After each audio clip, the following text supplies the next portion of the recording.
Hello dear student, welcome you all in this lecture video and welcome you all in third year first semester. I am Pratibha Bhagat, your class teacher of plant pathology, and I will teach you the course of plant pathology. The course code is APB 5311 and course title is Diseases of Field and Horticultural Crops and Their Management Part 1. Part one इसलिए क्योंकि हम अब disease के बारे में study करना start करेंगे, क्योंकि हमने जो इससे लास्ट क्लास में पैथोलॉजी का जो लास्ट क्लास था आपके फर्स्ट ईयर के सेकंड सेमेस्टर में, उसने हमने बेसिक पैथोलॉजी के बारे में पढ़ा था। अब हम पढ़ेंगे उनके डिसीज़ के बारे में और उनके मैनेजमेंट के बारे में। तो हम किस तरह की डिसीज़ के बारे में पढ़ेंगे, यही हमारा पार्ट वन और पार्ट टू का इसमें डिवाइडेशन किया गया है। पार्ट वन में हमें पढ़ना है केवल ऐसे क्रॉप जो कि खरीफ सीज़न में जिनका प्रोडक्शन किया जाता है, जैसे कि सीरियल्स में या फिर फील्ड क्रॉप्स में राइस हो गया, मेज़ हो गया, बाजरा हो गया, आपके पल्सेस में हो गया सोयाबीन और आपका मस्टर्ड। इसके अलावा हॉर्टिकल्चरल क्रॉप्स है, उसमें हमें पढ़ना है guava, banana, papaya, cruciferous, tomato, brinjal, coffee, tea, colocasia, pomegranate. तो ये डिफरेंट टाइप के क्रॉप्स के हमें डिफरेंट स्टडीज़ के डिसीज़ के बारे में स्टडी करना है। तो आज हम स्टार्ट करेंगे जो डिसीज़ के बारे में जो स्टडी है, हम इसको नेक्स्ट लेक्चर वीडियो से डिस्कस करेंगे। लेकिन आज हम जो है इस सिलेबस का, इस कोर्स का हम इंट्रोडक्शन के बारे में जानेंगे कि एक्चुअल में प्लांट पैथोलॉजी में डिसीज़ और फील्ड और हॉर्टिकल्चर क्रॉप्स के बारे में जिन्हें पढ़ना है वो क्या होते हैं, कैसे होते हैं, और उनका मैनेजमेंट, जो उनका बेसिक चीज़ है मैनेजमेंट, वो कैसे होता है। क्योंकि एज अ एग्रीकल्चरिस्ट हम कभी भी बाहर निकलते हैं किसी भी फील्ड पे, या फिर एज अ स्टूडेंट हमारे आसपास के लोग रहते हैं, तो अक्सर हमारे पास सबसे बड़ी एक समस्या लेके आते हैं कि हमारे पौधों में ये हो रहा है, वो हो रहा है, तो उसमें क्या यूज़ करना चाहिए। इसलिए हम सबको इस कोर्स के ऊपर बहुत ही ज़्यादा ध्यान देना है, क्योंकि यह आपकी नॉर्मल ज़िंदगी, यानी कि आपकी जो निजी मर्रा की ज़िंदगी, इवन कई आप लोग फार्मर घर से भी बिलोंग करते होंगे, या आपके घर में एक छोटा सा किचन गार्डन है, होम गार्डन है, तो वहाँ पे आप ये इस चीज़ को अप्लाई कर सकते हैं और अपने क्रॉप्स को सेव कर सकते हैं। इसलिए इसकी स्टडी करना बहुत ही इम्पॉर्टेंट है और इसके बारे में नॉलेज रखना भी बहुत इम्पॉर्टेंट है। तो लास्ट क्लास में मैं कुछ आपको लास्ट क्लास के बारे में रिमाइंड कराना चाहूँगी। लास्ट क्लास में हमने क्या पढ़ा था, जो आपके फर्स्ट ईयर के सेकंड सेमेस्टर में था, है ना। उसमें हमने क्या पढ़ा था, इंट्रोडक्शन ऑफ प्लांट पैथोलॉजी, यानी कि प्लांट पैथोलॉजी के इंट्रोडक्शन।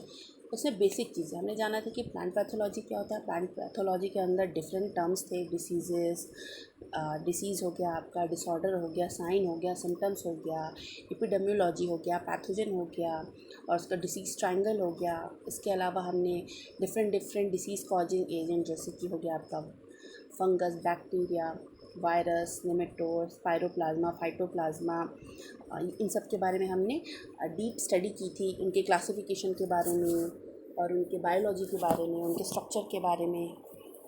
तो ये था आपका बेसिक और इंट्रोडक्शन ऑफ प्लांट पैथोलॉजी। अब हमें क्या पढ़ना है, हमें पढ़ना है diseases of field and horticulture crops and there management.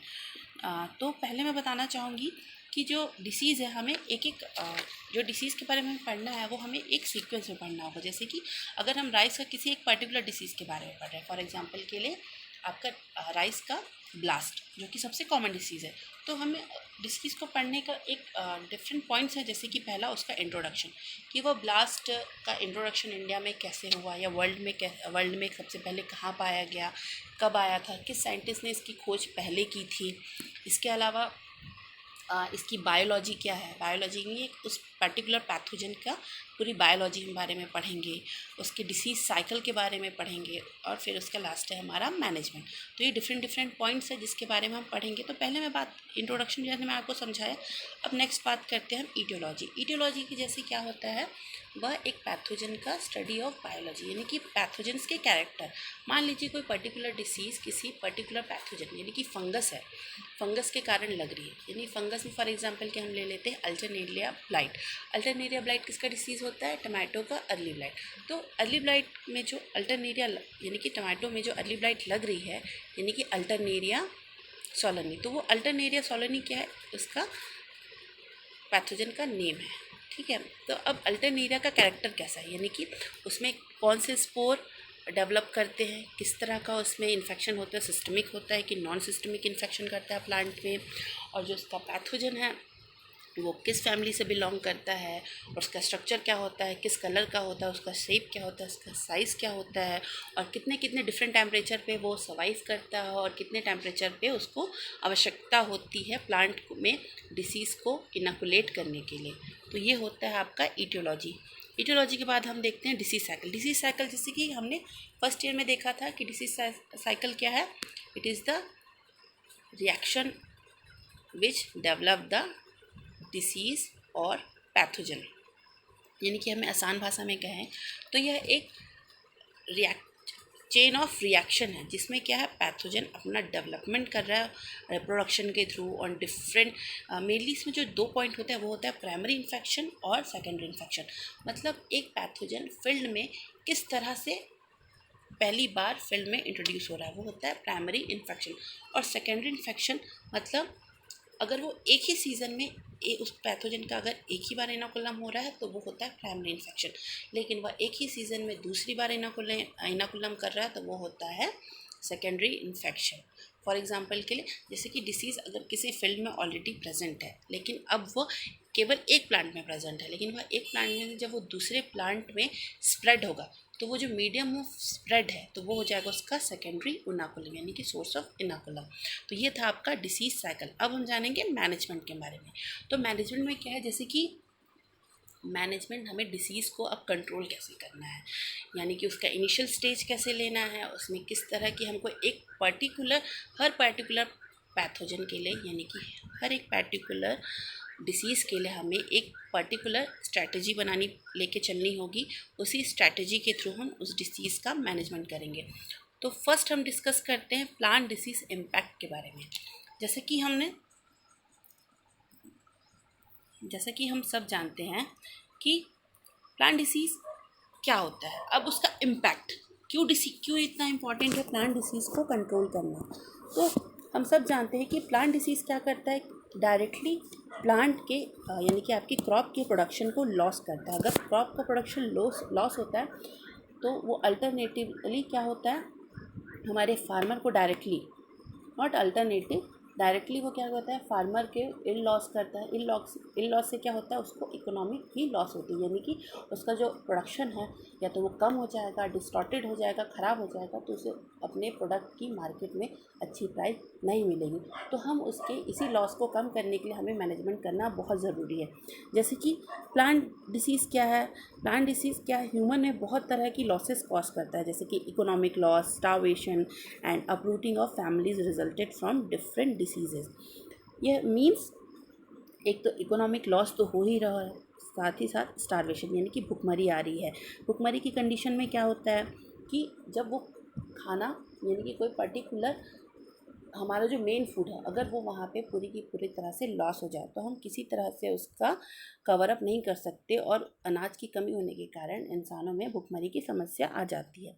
अब नेक्स्ट, अपरूटिंग ऑफ फैमिलीज़ क्या होती है, कई लोगों में फैमिलीज अब पर्टिकुलर जगह पे डिसीज़ के इम्पैक्ट पड़ने से लोग उस जगह को धीरे धीरे छोड़ना स्टार्ट कर देते हैं। तो इसके अलावा भी डिफरेंट इम्पैक्ट्स पड़ते हैं जो मेन काइंड्स के लिए बहुत ही प्रॉब्लमेटिक है। और तो हम जैसे कि हम टू एग्जांपल देखते हैं पूरे वर्ल्ड में, और एक वर्ल्ड का और एक इंडिया का, जिसकी वजह से भुखमरी की समस्या सामने आई थी और जिससे बहुत ही स्टार्वेशन की प्रॉब्लम हुई थी और डिफरेंट प्रॉब्लम्स को देखना पड़ा था। जैसे है आपका पहला Irish famine which is caused by potato late blight, और इसका पैथोजन है Phytophthora infestans. Potato late blight है जो आयरलैंड में महामारी के रूप में आया था, एपिडेमिक रूप से आया था, जिससे क्या है पूरी की पूरे पोटैटो की जो इल्ड है वो लॉस हो गई थी, जिससे वहाँ और जो आयरलैंड का जो मेन फूड होता है वो होता है पोटैटो, और पोटैटो ही की जो पूरी क्रॉप है वो ख़त्म हो जाने से वहाँ पे भुखमरी की समस्या आ गई थी, यानी कि वहाँ खाने के लिए उन्हें आलू प्रोवाइड नहीं हो रहा था, जिससे बहुत सारे लोगों की डेथ भी हुई और उनको फूड में प्रॉब्लम हो रही थी। नेक्स्ट है बंगाल फामाइन। बंगाल फामिना जिसे हम ब्राउन स्पॉट ऑफ राइस भी कहते हैं, यह जिसका मेन कॉजल ऑर्गेनिज्म है हेलिमेंथोस्पोरियम। जैसे कि बंगाल फामाइन में क्या हुआ था 1947 में, यह डिसीज़ है वह बहुत ही महामारी के रूप में आ गई थी। उस टाइम पे इंडिया में ब्रिटिश का कब्ज़ा था। तो उस टाइम पे क्या हुआ था, जो वेस्ट बंगाल यानी कि जिसे अब हम बांग्लादेश के नाम से जानते हैं, उस एरिया में आपका बांग्लादेश और आपका ईस्टर्न इंडिया में जो क्रॉप है राइस की, वह पूरी की पूरी तरह से ख़राब हो गई थी, ख़त्म हो गई थी, जिससे भारत में स्टारवेशन की प्रॉब्लम आ गई थी। उन्हें धान का किसी तरह का जो हम और हमारे इंडिया के बहुत सारे पार्ट्स में, स्पेशली बंगाल में, जो मेन फूड है वो राइस होता है। और राइस ही ना पैदा होने के कारण, राइस के पूरी तरह से ख़राब हो जाने के कारण वहाँ पे राइस का प्रोडक्शन नहीं हुआ था, जिससे कई लोग वहाँ पे स्टारवेशन की प्रॉब्लम से ख़त्म हो गए। और डिफरेंट डिसीज़ को भी उसने क्या बोलते हैं, एग्रीगेट किया था। 60 मिलियन लोगों में से 2 से 3 मिलियन लोगों की जो है वो डेथ हो गई थी। और इसके अलावा भी बहुत सारे लोगों में माल न्यूट्रिशन की प्रॉब्लम हो गई थी, और मलेरिया का भी इम्पैक्ट उस टाइम में इस बंगाल फामाइन के कारण झेलना पड़ा था। अब ये था हमारा हिस्ट्री। जैसे कि हिस्ट्री में हमने क्या देखा कि प्लांट डिसीज़ का इम्पैक्ट है वो ह्यूमन काइंड पे कैसे पड़ता है। इसके अलावा भी और क्या होता है, एक तो आपका यील्ड का लॉस होता है, जिससे फार्मर के यहाँ भी उसका इनकम का सोर्स में कमी आ जाती है। अब हम जैसे कि आप इस पिक्चर में देख सकते हैं कि बंगाल फामाइन के दौरान हमारे ईस्टर्न पार्ट में क्या, इंडिया के ईस्टर्न पार्ट में क्या कंडीशन था लोगों का। नेक्स्ट स्लाइड पे जाते हैं, प्लांट डिसीज़ मैनेजमेंट, यानी कि हम जिसे शॉर्ट में कहते हैं PDM। तो प्लांट डिसीज़ मैनेजमेंट क्या होता है, प्लांट में लगने वाले डिसीज़ को, यानी कि उनके रोगों को मैनेज करना, यानी कि उन्हें कंट्रोल करना। तो यह एक तरह से एक प्रॉपर स्ट्रैटेजी प्लान है, जिसमें हम डिफरेंट टैक्टिस और डिफरेंट मैनेजमेंट प्रैक्टिसेस के थ्रू हम एक डिसीज़ को कंट्रोल करते हैं या उसे फील्ड में आने से रोकते हैं। तो मेन जो PDM का जो मेन गोल है वो क्या है, इकोनॉमिक और एस्थेटिक डैमेज को रिड्यूस करना, जिससे जो कि प्लांट डिसीज़ के कारण हो रहा है। PDM practices rely on anticipating occurrence of diseases and attacking vulnerable point in the disease cycle, that is weak link in the infection chain। तो जैसे कि इसमें क्या है, इस पॉइंट में हमें क्या दिख रहा है कि जो PDM प्रैक्टिसेस है वो क्या हो करता है, जो डिसीज़ के जितने भी वल्नरेबल पॉइंट्स हैं उनको क्या करता है, उन वीक लिंक्स को मोस्टली इन इन्फेक्शन चेन को उनको भी रोक कर, उनमें डिसीज़ डेवलपमेंट को रोक कर उनको कंट्रोल करने की कोशिश करता है। तो जो इसकी मेन स्ट्रैटेजीज़ है और टेक्निक है, वह एक या दो या उससे ज़्यादा हो सकते हैं, यानी कि डिफरेंट प्रिंसिपल के एक्शन पे काम कर सकते हैं। और डिसीज़ कंट्रोल करने के लिए जो मेन आपका प्रैक्टिस है वह एक प्रिंसिपल के थ्रू अकॉर्डिंग हम उसको कंट्रोल कर सकते हैं। तो a disease can be manage by eliminating interaction between a susceptible host, a virulent pathogen and in suitable environmental condition. यानी कि ये तीनों, जिसे हम डिसीज़ ट्रायंगल के नाम से जानते हैं, एंड तीनों डिसीज़ ट्रायंगल को हमें किसी तरह से, या तो हमें मैनेजमेंट प्रैक्टिस को ऐसा एलोबोरेट करना है जिससे जो इन तीनों का जो पार्टिसिपेशन है, इनमें जो इंट्रैक्शन हो रहा है, वह किसी तरह से एक कड़ी टूट जाए। तो एक कड़ी टूटने से क्या होगा, डिसीज़ डेवलपमेंट नहीं होगा। हमने लास्ट क्लास में देखा था कि कभी भी एक डिसीज़ डेवलप्ड होने के लिए हमें एक ससेप्टेबल होस्ट चाहिए, एक वर्लुएंट या अग्रेसिव पैथोजन चाहिए, और एक सुटेबल एनवायरमेंटल कंडीशन चाहिए। अगर यह तीनों प्रेजेंट हो तभी डिसीज़ डेवलप होती है। अगर ये तीनों कंडीशन को हम डेवलप होने से रोक दें, या इनमें से कोई एक कंडीशन रोक दें, यानी कि या तो जो हमारा होस्ट है या ससेप्टेबल ना हो कि हम उसे रेसिस्टेंट बना दें, पैथोजन है उसको हम कंट्रोल कर लें, या फिर हम एनवायरनमेंट को तो हम कंट्रोल नहीं किया जा सकता, बस उससे क्रॉप्स को मैनिपुलेट किया जा सकता है। तो हम होस्ट और पैथोजन को ही कंट्रोल करके डिसीज़ को रोक सकते हैं। नेक्स्ट हम जानेंगे कि principle of plant disease management, यानी कि एक डिसीज़ को रोकने के लिए एक जो बेसिक प्रिंसिपल है वो किस स्ट्रैटेजी पे काम करता है। तो इसमें 6 पॉइंट्स हैं। पहला, avoidance, exclusion, eradication, protection, resistant and therapy. First है आपका अवॉइडेंस। अवॉइडेंस क्या होता है, यह मतलब डिसीज़ को फील्ड में आने से रोकना, यानी कि उसे अवॉइड करना, डिसीज़ को फील्ड में आने से अवॉइड करना, वो होता है अवॉइडेंस। अवॉइडेंस में हम क्या कर सकते हैं, इसमें डिफरेंट टैक्टिक्स का यूज़ कर सकते हैं। जैसे कि हम एक प्रॉपर फील्ड का सिलेक्शन करेंगे। प्रिपरेशन ऑफ फील्ड, यानी कि फील्ड के प्रिपरेशन के समय बहुत सारी चीज़ों का ध्यान रखना, जैसे कि deep summer ploughing. Deep summer ploughing में क्या होता है, जब हम फील्ड में डीप प्लाविंग करते हैं तो जो सॉइल है वो सूर्य के सामने, सन के सामने एक्सपोज होता है। एक्सपोज होने से क्या होता है, उसमें किसी भी तरह के अगर पैथोजन वहाँ पे डोर्मेंट स्टेज में वहाँ पे प्रेजेंट होगा तो वो सनलाइट से, हीट से वह डिस्ट्रॉय हो जाते हैं, किल हो जाते हैं। ये सब part of preparation of field में आता है। नेक्स्ट है आपका प्लांटिंग टाइमिंग, यानी कि हमें प्लांटिंग टाइमिंग को की टाइम में हेर फेर करके डिसीज़ का जो मेन पर्टिकुलर सीज़न है उस सीज़न को अवॉइड कर सकें। नेक्स्ट है आपका एक्सक्लूज़न। एक्सक्लूज़न में क्या होता है, it is a preventing the inoculum from entering और establishment in the field of pathogen, यानी कि पैथोजन को फील्ड में आने से रोकना और उसके इस्टेब्लिशमेंट को रोकना ही एक्सक्लूजन कहलाता है। एक्सक्लूजन में हम आपका क्वारंटीन रूल्स फॉलो कर सकते हैं, इंस्पेक्शन, सीड ट्रीटमेंट और सीड सर्टिफिकेशन, डिफरेंट टैक्टिक्स के थ्रू हम इसमें डिसीज़ को कंट्रोल कर सकते हैं। क्वारंटाइन क्या होता है, अब आप सब कुछ जान चुके होंगे।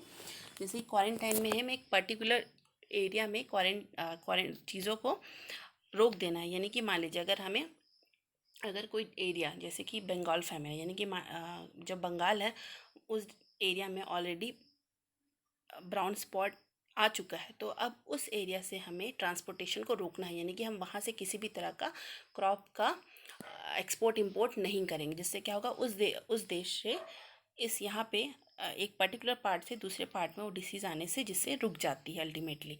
इंस्पेक्शन यानी कि जब भी हम किसी भी एक्सपोर्ट इंपोर्ट के थ्रू, डिफरेंट इंस्पेक्शन के थ्रू हम किसी भी नए डिसीज़ को या नए इंसेक्ट को या नए वीड को हम उसे इंडिया में इंट्रोड्यूस या किसी भी पार्ट में इंट्रोड्यूस होने से रोक सकते हैं। सीड ट्रीटमेंट में हम क्या, अगर ये भी एक प्रिवेंटिव मेज़र है।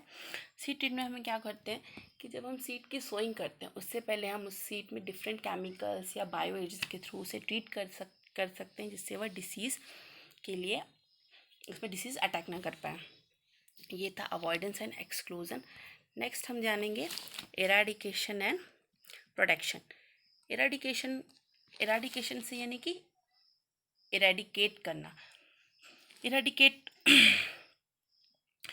eradication of pathogen or elimination of pathogen after it is introduced in the area, यानी कि एक डिसीज़ ऑलरेडी फील्ड में आ चुका है, इंट्रोड्यूस हो चुका है, तो अब उस डिसीज़ को उस फील्ड से इलामिनेट कैसे करना हो, इरेडिकेट कैसे करना, निकालना कैसे है, तो ये होता है इरेडिकेशन के हम डिफरेंट, जैसे कि क्रॉप रोटेशन या बायोलॉजिकल एजेंट्स का यूज़ करके या रिमूवल ऑफ अल्टरनेट होस्ट, जिसे हम रॉगिंग भी कहते हैं, इन सब मेथड्स के थ्रू हम डिसीज़ को फील्ड में से निकाल सकते हैं।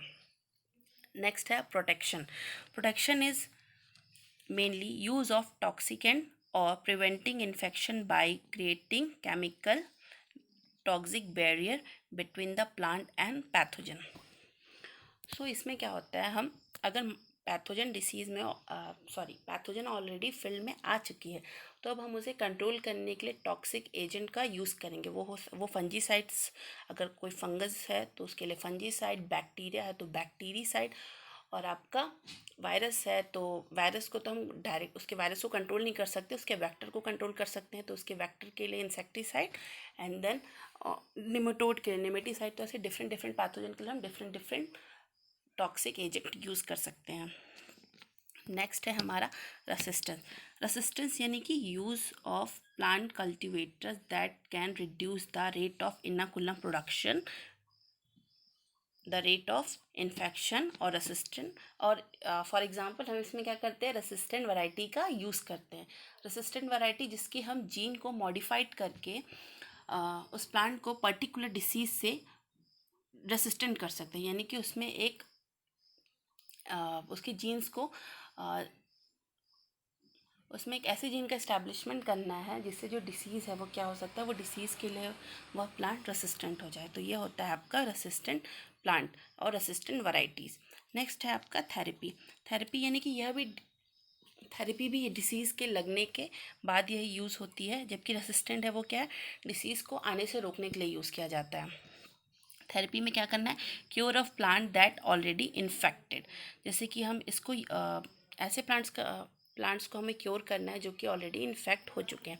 तो इसमें मेनली जो थेरेपी मेथड है उसमें है आपका थर्मोथेरेपी, मेरिस्टेम कल्चर और कीमोथेरेपी, यानी कि हमें हीट के थ्रू या फिर केमिकल्स के थ्रू और मेरिस्टेम कल्चर के थ्रू हम डिसीज़ को कंट्रोल कर सकते हैं। थर्मोथेरेपी में जैसे कि हीट प्रोवाइड करना, जैसे कि या तो डायरेक्ट हाई सनलाइट पे हमें प्लांट को या फील्ड को उसे एक्सपोज करना है, या फिर हमें उस पर हाई प्रेशर या उसको हाई टेम्परेचर में वेपराइज करना है, या फिर उसमें हॉट एयर को उसमें ब्लो करना है, जिससे कि अगर उसमें कोई पैथोजन हो तो हाई टेम्परेचर की वजह से वो अपने आप ही किल हो जाए।